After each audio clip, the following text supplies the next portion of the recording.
Alright, so today we are starting on pulling the engine, and I'm not going to make it too long. I labeled all the wiring so I can figure out what to do with this wiring harness. That's a separate project. We're going to go ahead and get this engine out of here. I'm not going to get into it too far or anything. I'm just going to kind of record clips and what we do. Yeah, there's really not much to it. So we're already about halfway there. We have the harness out of the way. Everything's starting to get disconnected. Taking the power steering pump out and kind of leaving it aside for the time being while pulling this engine out. So coolant's drained. I'm gonna drain the oil, then the trans, and then take the drive shaft out. And then we should get to pulling this thing out of here. All right, picking back up. We got the oil drained, radiators out, fans are out, power steering pump put to the side. Everything's basically disconnected. Gonna go ahead and drain the trans fluid now, undo the trans mounts, get the drive shaft out, and then this motor's getting pulled. We got the trans fluid draining. Looks like some chocolate milk. We got a little bit of shavings on here, but not too much. It's pretty normal. So thankfully the trans is probably still pretty healthy. Still shifts pretty smooth and stuff. But all right, so it's the next day. Got a little too cold last night, so the only thing I really need to finish is get the downpipe off, get the drive shaft out, and then the trans mounts, and this thing should just come on right out. So we're gonna get right to that and not waste any time.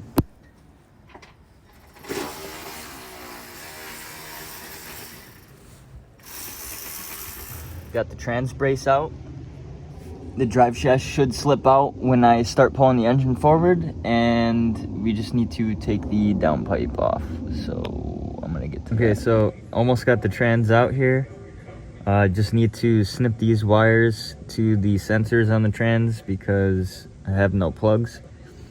So I'm gonna have to make some plugs after I put this back in. I'm gonna be cutting the right wires a little bit longer, and then I'm gonna cut the left wires a little bit shorter so I can match them up again. Lastly, we need to get the shifter out of here, and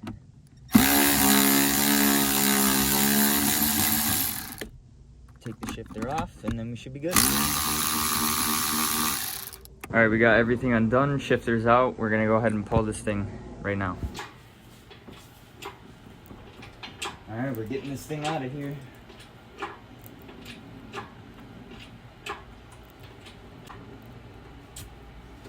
This bracket.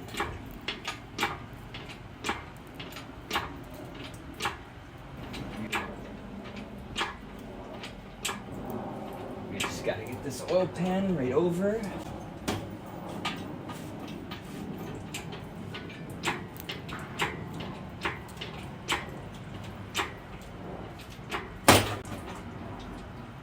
And the oil pan is over.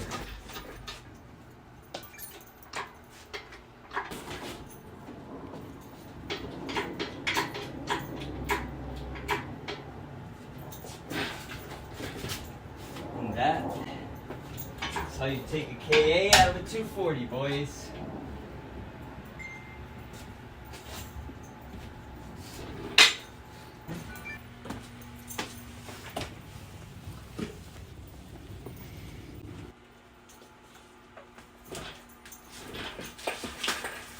Box of chair. And there we go. Holy shit. KA out of the 240.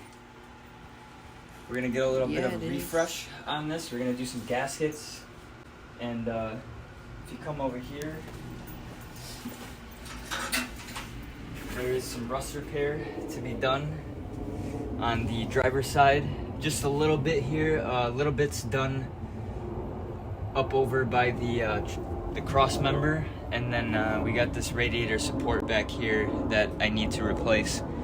So that's mainly the reason that the engine's coming out, but good thing because we're gonna go ahead and refresh that and we'll have a brand new running 240.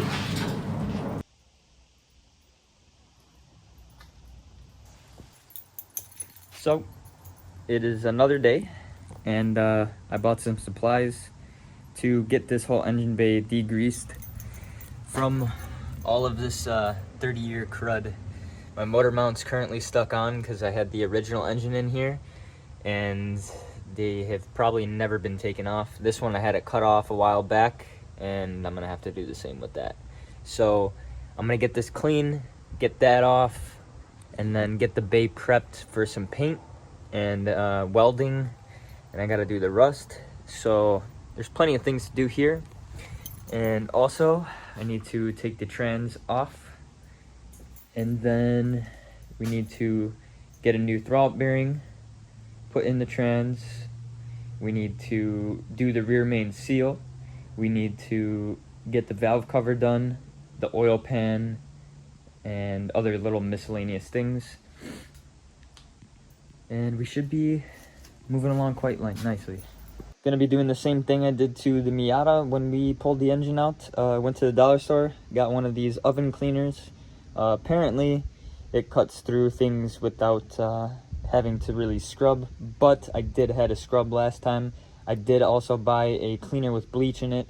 So this is gonna go on, sit for a while, rinse it off, and then reapply, scrub, rinse it off, and then put the bleach on, let it sit, rinse it off, and it should be pretty spotless, but we'll see how it goes.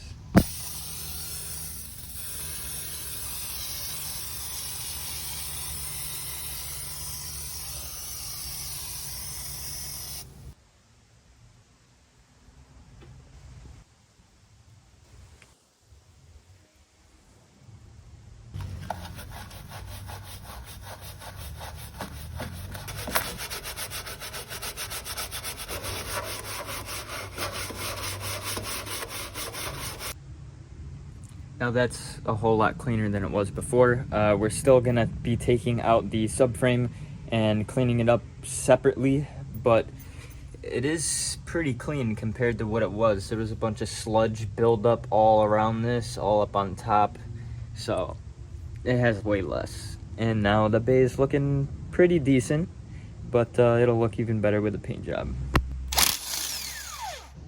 So I have my right side bolts in a bag and my left side bolts in a bag for the trans, and we're gonna go ahead and pull this off right now. Just make sure you have your bolts either in one bag or two separate bags. It doesn't really matter, as long as they are in a safe spot, then you should be all good. All right, so we're gonna go ahead and take this trans off now. We got everything unbolted. It should come out pretty easy, but we will see. There we go. Nice and smooth. It's actually not that dirty in there. Surprising. It's brand new stage 2 clutch. About 4 years old, but I barely drove on it, and seems to be looking alright.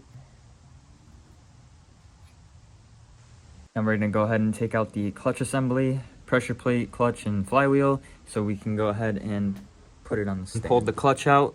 Clutch seems okay. All the pads are pretty evenly used, but I rarely drove this car within the time of this clutch being in there.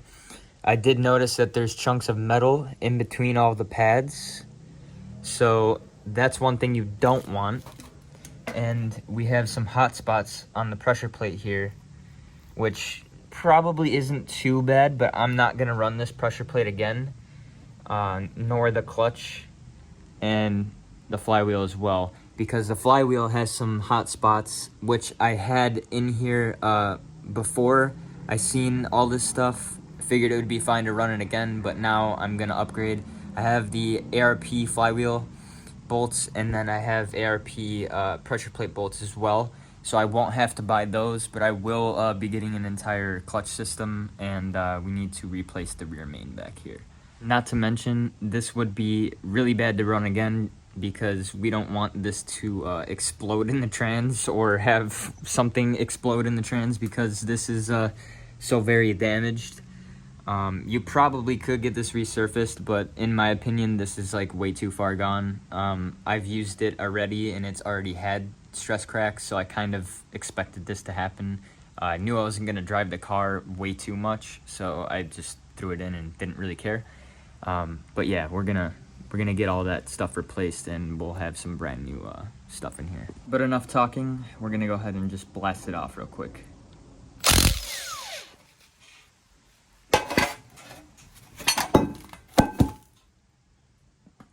Oh, the rear main's not really leaking, it's just a little wet, but yep, we're gonna replace that. Take off your dust shield for your trans. Make sure not to lose that. I have everything put in one spot so I know where my stuff is. Make sure you don't forget that when you reassemble as well. And we're gonna try to get this on the stand. Alright, so this was fighting with me for a little bit, but finally got it mounted on there. Should be a-okay. Can move the whole engine with it, so we're gonna put that on that. As you guys can see, we got the engine on the stand. We got the trans right next to it. I'm gonna go ahead and get to ordering some gaskets and other miscellaneous things such as spark plugs, wires, yada yada for the engine. And then once that's done, this will be sitting here ready for when the chassis is done.